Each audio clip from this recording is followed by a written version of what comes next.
après avoir autrefois, à de nombreuses reprises et de bien des manières, parlé à nos ancêtres par les prophètes. Oui, nous sommes dans le livre des Hébreux, chapitre 1, et au verset 1, où l'apôtre, tous s'accordent à dire qu'il s'agit de l'apôtre Paul, qui avait rédigé cette épître. On nous dit là-bas que Elohim,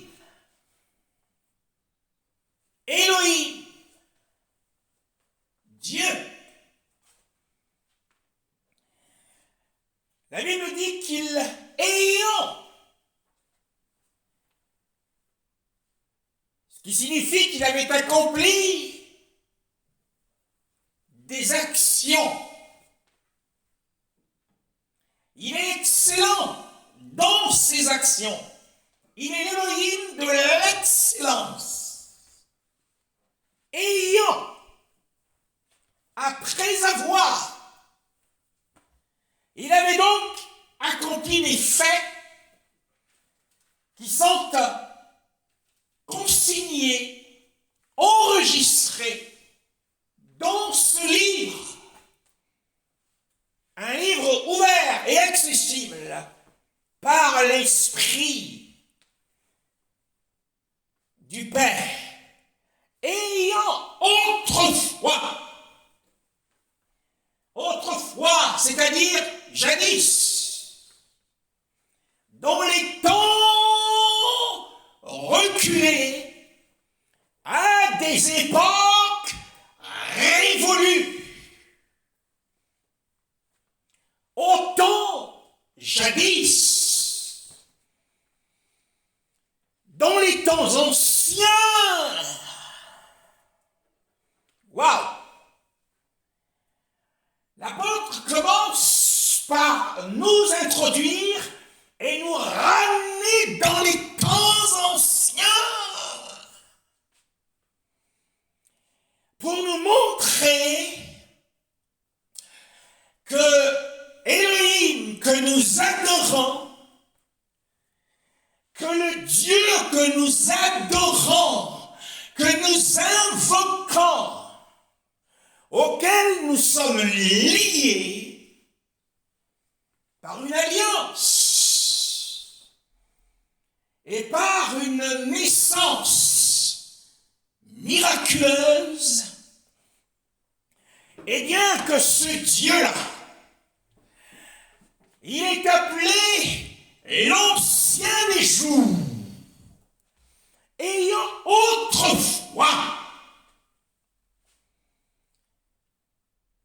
dans l'Antiquité, il est appelé implicitement ici l'ancien des jours,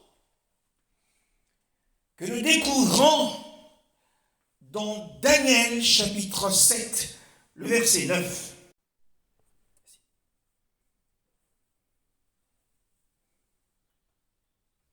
Pendant que je regardais, on a placé des trônes et l'ancien des jours s'est assis.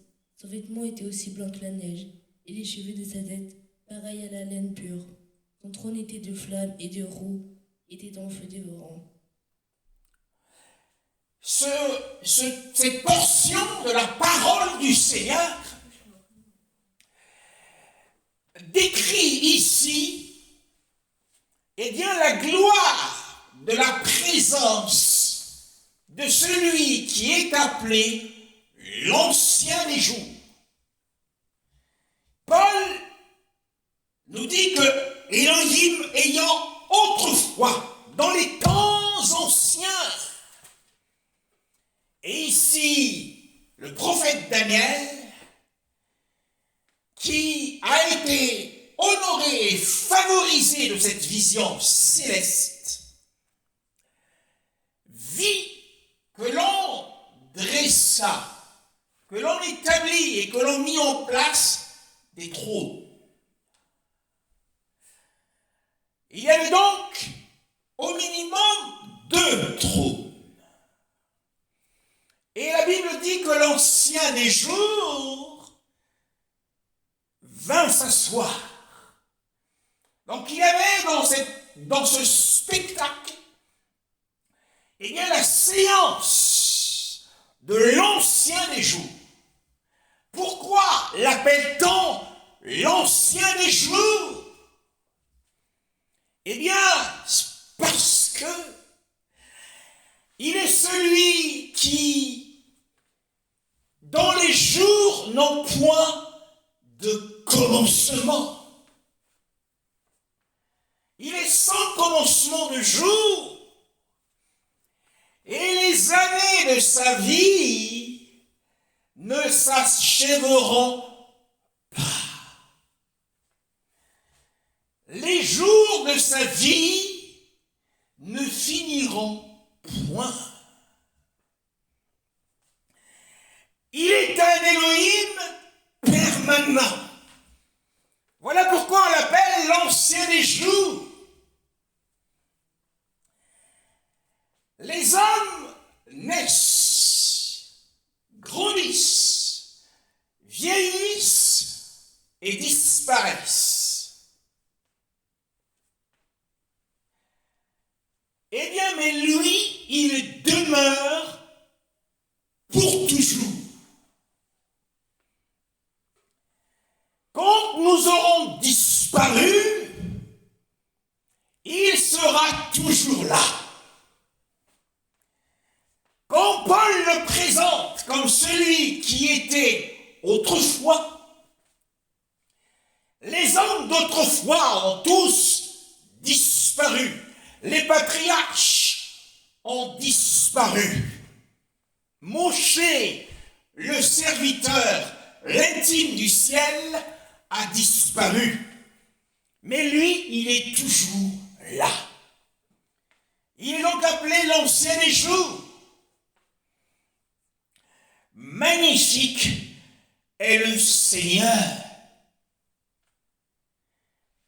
Alors, quoi qu'il arrive, quoi qu'il se passe, les croyants devront se rassurer concernant l'ancien des jours. Sa gloire est ici manifestée. Comment? Eh bien, parce que la Bible dit que son vêtement était blanc avec un éclat de splendeur. Cette blancheur éclatante, sans tache, qui dénote ici de sa pureté, qui dénote ici de son intégrité dans son jugement. Ici, Daniel a été favorisé de la vision du jugement à venir, le jugement général et dernier. Bien-aimé dans le Seigneur, la Bible dit qu'il s'assit, il est au repos.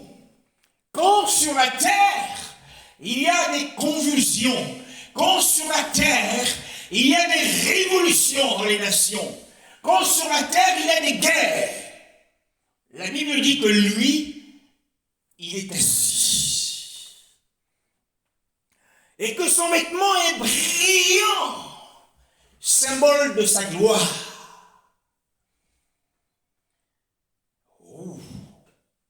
Mais aussi de son intégrité lorsqu'il prononce un jugement.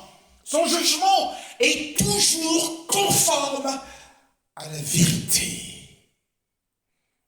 Un autre aspect de la gloire de sa personne, c'est que les cheveux de sa tête, dans la description de Daniel, étaient comme de la laine pure. Pour indiquer ici qu'il était un honorable et un vénérable. Pour montrer, eh bien, la suprême sagesse. Car on dit souvent dans le monde, la sagesse appartient aux anciens. et les jours parleront. Et donc, il est l'incarnation de la sagesse infinie. Et le voici, là, vénérable. Eh bien, la blancheur de ses cheveux témoigne également de sa maturité dans le jugement. Il s'assit pour juger. La Bible dit également que son trône, chose étonnante, son trône était des flammes de feu. Et lui-même n'en était point consumé. Son trône était des flammes de feu pour exprimer sa personnalité. Celui que nous invoquons comme Elohim, qui est proche de nous, car il est aussi appelé Emmanuel, Dieu avec nous. Mais ce Dieu-là, qui est aussi notre Père, ce Dieu-là, voilà un autre aspect de sa personnalité, qu'il est des flammes de feu, c'est-à-dire qu'il est redoutable et terrible lorsqu'il juge et que son jugement est sévère. À ce côté-là, nous avons donc deux aspects du Seigneur. Sa gloire, qui nous parle donc de l'Élohim, de l'excellence, mais aussi un autre aspect qu'il nous faut considérer, qu'il est un Élohim redoutable et terrible. La Bible dit que notre Dieu est aussi un feu dévorant et met en garde les chrétiens. Ce même apôtre Paul dit qu'il est terrible de tomber entre les mains du Dieu vivant. Alors c'est un aspect de son caractère, son trône sur lequel il est assis, émanait des grandes flammes de feu. Et apparemment, il était inapprochable. Pourtant, il n'y a personne dans tous les univers qui soit aussi accessible que lui, puisqu'il est partout en même temps. Et la Bible nous dit en plus que les roues, waouh, quel trône! Un trône équipé des roues. À quoi servent des roues? Les roues sont utilisées pour se déplacer. Alors, le trône sur lequel il était assis était un trône mobile. Un trône mobile, il pouvait se tourner autour de lui-même, et il peut se déplacer avec son trône comme une étoile filante d'un endroit à l'autre. Alors que ce feu dégage, ce trône dégage des flammes lorsqu'il vient sur la terre. Et la Bible dit que la terre est remplie des ténèbres et l'obscurité envahit les peuples. Alors lorsque ce trône qui est rempli de feu arrive à quelque endroit que ce soit, eh bien cela lui permet avec ce feu de voir les choses, toutes choses clairement. Rien ne peut lui être caché dans les ténèbres. On peut se cacher les hommes dans les ténèbres. On peut se cacher et faire des choses répréhensibles, immorales. Mais on ne peut se cacher devant Elohim, qui se déplace partout avec son trône de feu. et son jugement est pénétrant. À partir de là, bien-aimés dans le Seigneur, combien nous devons le craindre, nous devons redouter sans mécontentement, peuple de Dieu. Il est notre Père, certes, mais lorsque nous considérons la gravité dans laquelle il se présente ici, avec des cheveux blancs comme de la laine, entourés des flammes de feu, quel spectacle impressionnant! Ceci pour semer la crainte, mais aussi pour détruire nos ennemis. Donc il est assis à un trône, et un autre trône fut dressé, c'est celui du fils de David, car lui seul est jugé digne d'avoir ce trône. Actuellement, il est assis en tant que souverain sacrificateur sur le trône de son Père. Car il a dit à l'église de Laodicée, celui qui vaincra s'asseyera avec moi sur mon trône à moi, comme moi j'ai vaincu, et je me suis assis sur le trône de mon Père. Donc il est actuellement sur le trône de son Père, avec son Père. Mais la Bible nous fait comprendre qu'ayant, après avoir accompli cette œuvre puissante, centrale, dans l'histoire, l'œuvre de la croix, et être ressuscité des morts, le Père l'a invité à s'asseoir à sa droite, dans la majesté. Le Père est appelé aussi la majesté divine dans les cieux. Et donc nous avons Elohim le Père. C'est lui, dans Hébreu, qui autrefois, nous disent les Écritures, c'est lui qui a parlé. Beaucoup s'étonnent. Comment Dieu parle-t-il? Il a parlé à nos pères. Il a parlé à Adam et à sa femme. Il a parlé à Noé. Il a parlé à Enoch avant lui. Il a même parlé à Caïn. Ce Elohim a parlé à nos pères, à Abraham, à Moshe. Il a parlé à Jacob bien avant Moshe. Et la Bible dit comment? Comment a-t-il procédé?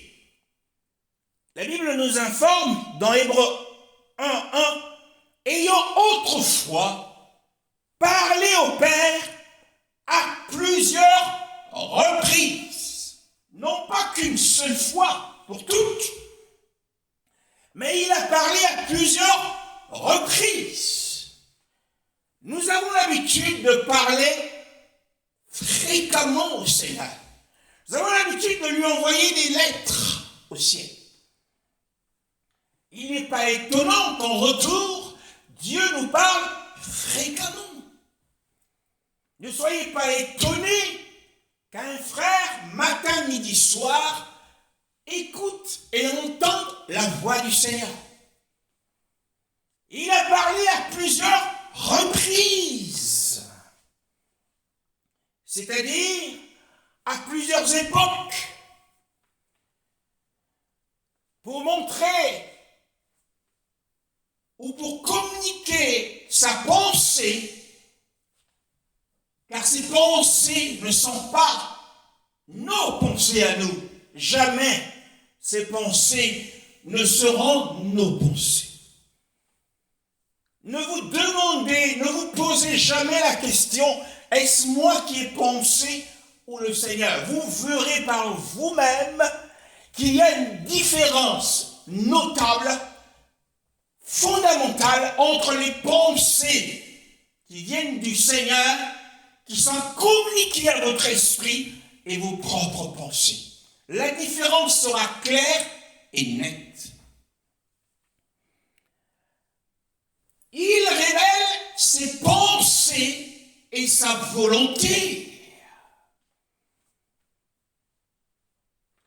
C'est ainsi qu'il a procédé.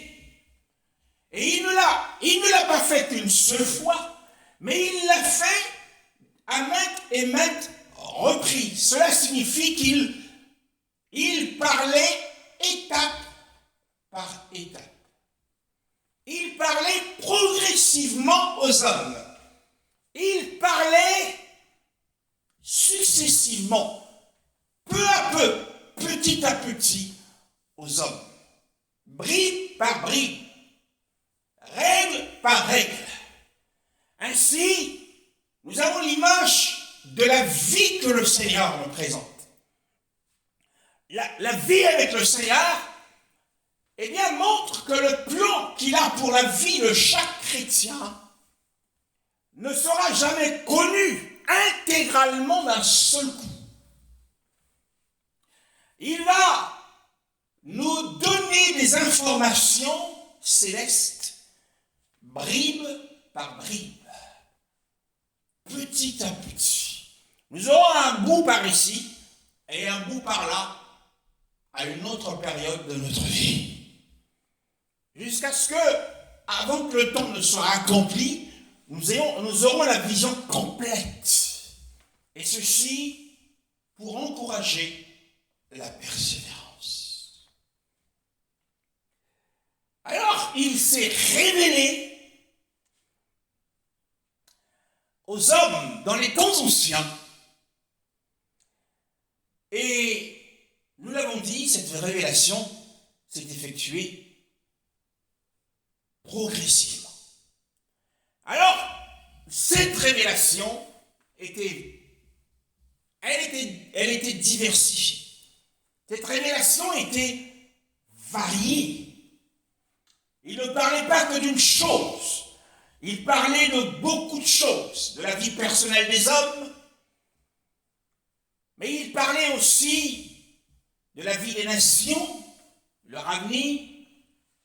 Il parlait principalement, après la chute d'Adam, du salut des hommes. Ainsi, nous découvrons dans Genèse chapitre 3, le verset 15. Je mettrai l'hostilité entre toi et la femme, entre ta descendance et sa descendance. Celle-ci t'écrasera la tête et tu lui blesseras le talon. Oui, Adam était désespéré. Après cette chute monumentale, malheureuse, car nous en payons les conséquences à ce jour, la chair nous dérange encore aujourd'hui.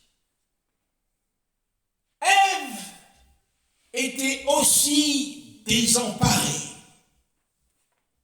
ne sachant à quelle sauce elle allait être mangée lorsqu'elle comparaît devant le tribunal, appelé en procès, ainsi que son mari et le serpent. Mais voici, ce passage ouvre une porte d'espoir. Je ne sais pas dans quelle situation de désespoir tu te trouves. Dans quelle situation oppressante et pressante. Sous quelle pression tu te trouves. Pression financière ou liée à ta santé. Pression liée à ton devenir, à ton futur. Pression liée à la famille, au ministère, dans tes relations. Mais le Seigneur nous montre par ce passage qu'il y a encore de l'espoir, même si tout autour de nous s'écroule. Quand tout semble être perdu, tout était perdu pour Adam, car le jour où tu en mangeras, tu mourras, tu mourras. Et cette parole, sûrement, retentissait dans sa conscience. Quand Yahweh, il a entendu les pas de Yahweh dans le jardin, Yahweh ne vint pas précipitamment, mais il marchait doucement pour montrer qu'il est lent à la colère et riche en bonté. Adam, où es-tu? Le Père a fait un appel qui montre combien il aimait Adam, combien il était attristé par son malheur et sa chute. Et là, alors contre toute attente, alors qu'Adam croyait qu'il mourrait, même physiquement, ce jour-là, bien que spirituellement la rupture avait été consommée, puisqu'il s'éloigna et s'enfuit loin du Seigneur, puisque le sentiment de peur l'avait envahi, qui est le résultat de la chute. À chaque fois que nous avons peur, cela montre que, eh bien, le péché d'Adam est encore en nous, quoiqu'ayant été crucifiés. Bien-aimés dans le Seigneur, je mettrai inimitié entre toi et la femme par qui le mal est arrivé, entre ta postérité et sa postérité. Et la postérité, non pas d'Adam, mais de la femme. Et le Seigneur, malgré la chute de Ève, et malgré les petites sanctions liées à la peine dans son état de grossesse, la femme est ici mise au centre du salut. Elle sera sauvée en étant mère, dit l'apôtre Paul. Et elle est ainsi honorée par le Seigneur. Sa postérité t'écrasera la tête. On parle de la victoire de notre Seigneur Yeshua Mashiach sur Satan, les dominations, les principautés et les esprits méchants dans les lieux célestes. Et tu lui écraseras le talon. Ici il parle de ses souffrances à la croix et de sa mort, l'écrasement du talon, parce que le serpent ne pouvait pas aller plus loin en raison de sa posture qui était de se déplacer sur le sable. Ainsi, Adam, qui était désespéré, a pu voir s'ouvrir devant lui une porte d'espoir. Il y a de l'espoir pour toi, pour ta santé. Il y a encore de l'espoir pour tes finances. Il y a encore de l'espoir. Cet épisode de la vie d'Adam montre que le plan de Dieu pour eux était en fait non pas un plan de malheur. Le malheur n'était qu'une parenthèse. Mais Elohim avait pour eux un plan de paix et de bonheur, pour leur donner un avenir et de l'espérance. Et cette porte s'ouvrit par l'annonce et la prophétie du Seigneur, du Sauveur. Ainsi Adam fut sauvé, Ève fut également sauvée. C'est pourquoi, après ce procès, Adam se tourna vers sa femme et l'appela Ève, c'est-à-dire celle qui fut sauvée. Tu es vivante, alors que je croyais que tu mourrais. Tu es toujours vivante. Il y a de la vie, Seigneur, il y a de la vie pour nous, et une vie abondante, malgré nos épreuves, et qui viennent comme pour buter notre foi. Car l'épreuve que Satan nous envoie a pour but de cibler la foi. Elle veut cibler la foi, afin que la foi défaille et qu'elle meure. Mais ici, le Seigneur leur a ouvert une porte par une parole. C'était une parole d'encouragement. Et donc, eux, ils ont reçu la révélation de la venue du Mashiach, de son incarnation, qu'il descendrait de Ève. Voilà la première révélation. Ça s'arrête là. Ensuite, nous avons Genèse chapitre 15, le verset 4. L'Éternel lui adressa la parole. Ce n'est pas lui qui sera ton héritier, mais bien celui qui naîtra de toi. Oui. Abraham avait longtemps attendu la promesse du Seigneur. Et dans son mécontentement, il dit au Seigneur, écoute, puisqu'on en est là, fais donc de mon serviteur Eliezer de Damas mon héritier. C'est lui à qui reviendra la succession. C'est sur lui que je dépose les droits de la succession. Le Seigneur dit non. Le Seigneur dit non parce que c'est lui qui, bien évidemment, que ce soit maintenant et que ce soit dans l'âge à venir, c'est lui qui va disposer de qui sera héritier et qui ne le sera pas. Quand il lui confie des biens temporels, c'est lui qui nous dit et nous dispose pour donner les intérêts du principal que nous recevrons dans le royaume à qui il veut. C'est lui qui désignera les bénéficiaires des biens qu'il fait passera ou qu'il fait passer ou qu'il fera passer entre nos mains. Celui-ci ne sera pas ton héritier. Il parle encore aujourd'hui et il dit tu ne donneras pas à celui-ci, mais tu donneras à celui-là.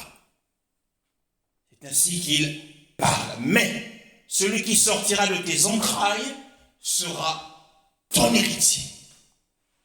Littéralement, il s'agissait d'Isaac. Mais prophétiquement, Abraham avait reçu la promesse, avait donc reçu la lumière de la révélation, que de ses reins sortiront, où sortira le Mashiach. Donc c'est cette nouvelle bribe d'information passe par Abraham. Et donc la Bible nous dit d'ailleurs qu'au verset 6 que Abraham crut en Yahweh. Qu'est-ce que cela signifie croire? Croire signifie recevoir. Donc il a reçu avec joie cette parole. Lorsque le Seigneur te fait une promesse, reçois-la avec joie. Abraham l'avait accueilli avec joie. Et le Seigneur lui-même, lorsqu'il parle d'Abraham, il dit qu'il s'était réjoui de voir son jour. Cela signifie qu'il avait cru et qu'il attendait avec joie de voir le jour du Seigneur. Genèse chapitre 49, le verset 10. Le sceptre ne s'éloignera pas de Juda, ni le bâton souverain d'entre ses pieds, jusqu'à ce que vienne le Shiloh, et que les peuples lui obéissent. Oui, que les peuples lui obéissent. Sur la montagne de la transfiguration, le père fit entendre sa voix et dit, celui-ci est mon fils bien-aimé, écoutez-le. Le frère Pierre et Jean furent effrayés par ces paroles. Écoutez-le, le peuple du Seigneur, ou les nations, lui devront obéissance. Nous voyons ici que Jacob, mourant sur son lit de mort, il entrevit, il a eu une vision de loin de celui qu'on appelle spécialement Shilo. Qui est ce Shilo? Qui est ce Shilo qui vint à lui ce jour-là pour le réconforter sur son lit de mort? Oh, quelle belle vision des choses! Pour traverser le fleuve de la mort, Yahushua Mashiach lui-même s'est présenté à lui, à Jacob. Il le vit. Alors il fut réconforté et soutenu, prêt à affronter notre dernier ennemi qui est la mort. Et l'ayant vu, il vit qu'il avait l'aspect d'un roi et qu'il avait entre ses mains le sceptre de la royauté. Il avait le bâton du commandement. Et il a reçu la révélation que cet homme qu'il voyait s'appelait Shilo, ce qui signifie celui qui est calme et tranquille. Tel est le caractère de Yahushua Mashiach. En toutes circonstances, il s'est toujours montré calme et confiant. Jamais perturbé par quoi que ce soit. Aucune information. Les frères de Lazare envoyèrent des messagers pour le voir à quelques jours du lieu où vivait Lazare. Lazare, ton ami Lazare, est malade. Et cela ne l'a point perturbé. Il a gardé son flegme, son sang-froid, toujours calme et imperturbable. Ici, Jacob, le patriarche, lorsqu'il le vit, il vit un homme d'un calme que l'on n'a jamais vu, sans précédent. Un homme paisible. Tel était son nom et tel était son caractère. Un homme calme et paisible, jamais sous pression, jamais stressé. Oh, puissions-nous recevoir un tel caractère. Ne jamais stresser. Il est appelé le Shilo, eh bien parce qu'il est prospère. C'est un homme de réussite. Non pas, avec lui, il n'y a point d'échec. Mais d'où vient l'échec? Il est prospère. L'œuvre d'Élohim prospérera entre les mains de mon serviteur, disait Isaïe. Et l'œuvre prospère entre ses mains. Et quand nous sommes en lien avec lui, eh bien l'œuvre prospère également. Alors il annonce à ses fils, réunis autour de lui, une réunion d'adieu, et il leur apprend que le Sauveur viendra de la tribu de Juda. Au départ, à Adam, il a été dit que le Sauveur viendra de la postérité de la femme.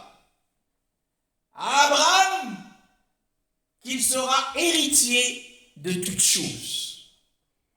Et à Jacob, qu'il viendra de la tribu de Juda. Voyez-vous, c'est bribe par bribe, étape par étape. C'est ainsi que le Seigneur procède toujours. Et nous lisons autre chose. C'est dans Luc chapitre 1, le verset 32. Il sera grand et sera appelé fils du Très-Haut. Et le Seigneur Dieu lui donnera le trône de David, son ancêtre. Oui, son ancêtre. Et donc il s'est révélé aussi à David, dans 2 Samuel 7, 12 à 13, pour montrer que, d'abord à Jacob, qui viendrait de la tribu de Juda, mais ce n'était pas suffisant. Les époques ont changé, le temps a passé, et le Seigneur s'est révélé à David, pour lui dire que c'est dans ta maison. À Adam, c'est par la descendance de la femme. À Abraham, il sera héritier de toutes choses. À Jacob, de la tribu de Juda. À David, de la maison de David, qui est de la tribu de Juda aussi. Donc il était incontestablement jugé digne d'avoir le trône de David, son ancêtre. Mais la révélation ne s'arrête pas là. Elle viendra de la maison de David, et ensuite, Ésaïe chapitre 7, le verset 14. Voilà pourquoi c'est le Seigneur lui-même qui vous donnera un signe. La Vierge sera enceinte, elle mettra au monde un fils, et l'appellera Emmanuel. Voilà un autre aspect de la révélation de la pensée et de la volonté du Seigneur. Étape par étape, bribe par bribe. Une fois qu'il a non mentionné qu'il s'agissait de la maison de David, qui est de la tribu de Juda, héritier de toutes choses, descendant de la femme, on nous apprend ici qu'un signe, un miracle se produira. Et un miracle étonnant aura lieu par la puissance et la pureté. C'est par là que viendra le Sauveur. Parce qu'il est fait mention d'une vierge, symbole de la pureté. Et donc, la manifestation de la puissance du Seigneur, pour montrer que Yeshua naîtra d'une vierge et qu'il ne naîtra pas par génération ordinaire, pour montrer qu'il sera un être extraordinaire, exempt des souillures auxquelles nous sommes tous condamnés à connaître, les souillures communes de la nature humaine. Ainsi, pour le rendre incontestablement digne de recevoir le trône. Michée, chapitre 5, le verset 2 ou 1 selon les versets. Bethléem Ephrata, qui est petite parmi les villes de Juda, de toi sortira pour moi celui qui dominera sur Israël, et dont l'origine remonte loin, dans le passé à l'éternité. Oui, dont l'origine remonte loin. Et nous voyons qu'il est aussi, en fait, c'est à la fois lui-même le Fils, il est aussi l'ancien des jours. Et on nous dit ici le lieu où il naîtra. Bethléem, qui signifie la maison du pain. Donc nous voyons merveilleusement, bien-aimés, merveilleusement la progression de la révélation. Ainsi, dans nos vies, le Seigneur nous montre que nous montons de degré en degré, d'étape en étape, de dimension en dimension, jusqu'à atteindre le niveau de puissance, d'autorité qu'il a prévu pour nous.